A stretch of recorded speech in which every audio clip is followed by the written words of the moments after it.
The Free State of Muskogee was a nation existing from 1799 to 1803. It was in northern Florida in the area around modern-day Tallahassee. The Floridas were under the control of Spain. However, Spain only had a token garrison, so relied on the Native Americans to provide a buffer against American frontier expansion. They also relied on the Panton-Leslie Company and Alexander McGillivray to control the southern Indians. To think that one Maryland loyalist could precipitate all of this.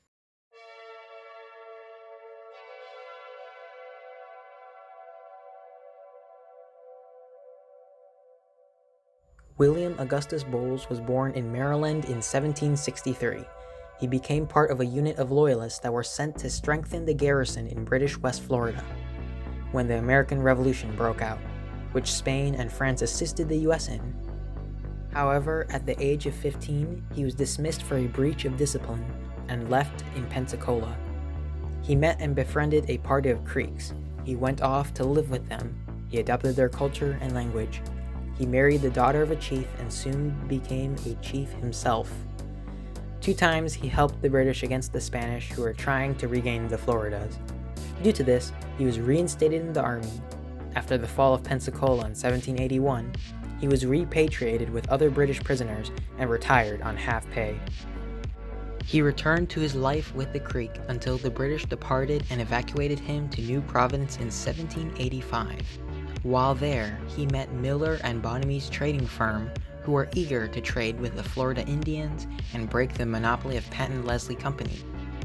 They recognized his usefulness, especially since he was on excellent terms with Alexander McGillivray. In June 1788, he was dispatched to Florida to sound out McGillivray.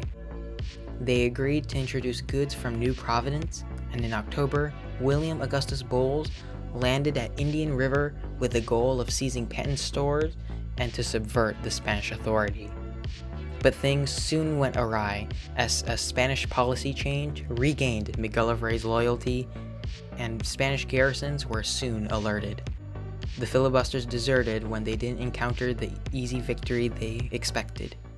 By the end of the year, Bowles was a fugitive and the expedition had failed. However, this failure did not discourage Bowles' plans for Florida. In fact, his scope expanded as he was inspired by Alexander McGillivray's vision of a sovereign Indian nation from territory claimed by both the US and Spain. Creeks and Seminoles were going to be the nucleus of the nation, but Cherokees, Chickasaws, and Choctaws were to be integrated as well.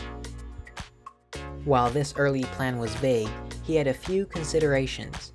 He was going to argue that the native tribes were always independent and that Spain's territorial transfer to the US didn't negate this. The other consideration was to obtain general support from the Indians. He recognized the fears they had of white people encroaching on their lands and that they would need a steady supply of munitions and goods. He also recognized the need for official support to prevent hostilities between the US or Spain.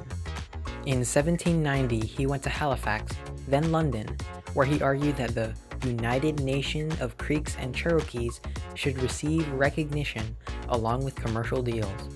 It didn't happen. But he was recognized as an important tool if Spanish-English relations fell through. Bowles realized the expansionist US was much more dangerous than the waning Spanish Empire, so he sought an alliance with Spain. He offered alliance and friendship in return for recognition. He pointed out it would be a useful buffer state between the US and Spain, but Spain knew of Bowles' seizure of Panton's store at San Marcos. As such, they considered him dangerous, and Baron Carondelet, governor of Louisiana, invited him to discuss a treaty, where he was promptly arrested. For the next 5 years, he was transferred multiple times until he was transferred from the Philippines to Madrid, when he escaped to the British colony of Sierra Leone. He convinced the governor there that he was important and was sent to England, where he petitioned for support. While not recognized, he was helped and returned to New Providence. He renewed his connections in Nassau. The merchants in New Providence were just as eager to disrupt the monopoly of Panton-Leslie Company. So soon after returning to Florida, Bulls headquartered by the Ochlockonee River. A Congress of Seminoles and Lower Creeks elected him as Director General of the State of Muskogee soon after he returned.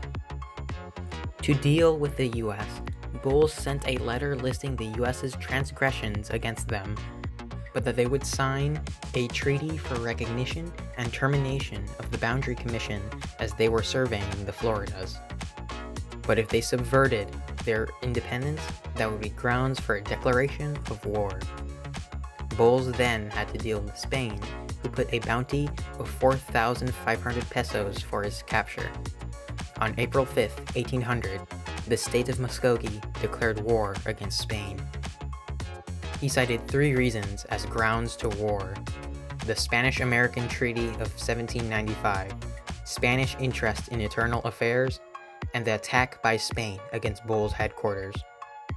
Miccosukee, a village near Tallahassee, was declared the capital. A national flag was designed, along with the motto of "God Save the State of Muskogee."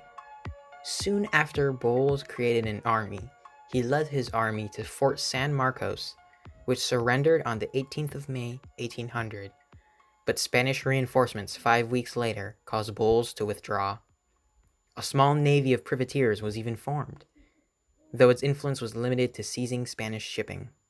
Now this is where things go downhill for Bulls and his ill-fated Indian nation.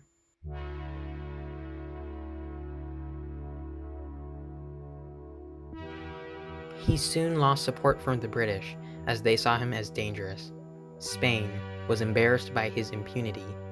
Benjamin Hawkins, an American Indian agent allied with some Lower Creek who were against Bulls, held a General Congress in Tugabachi, on the American side of the border.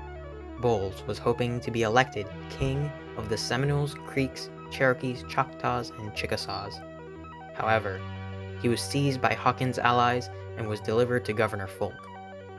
He was taken as a prisoner to Havana. He died there in Morro Castle 3 years later. A rather anticlimactic end to this rousing Floridian saga.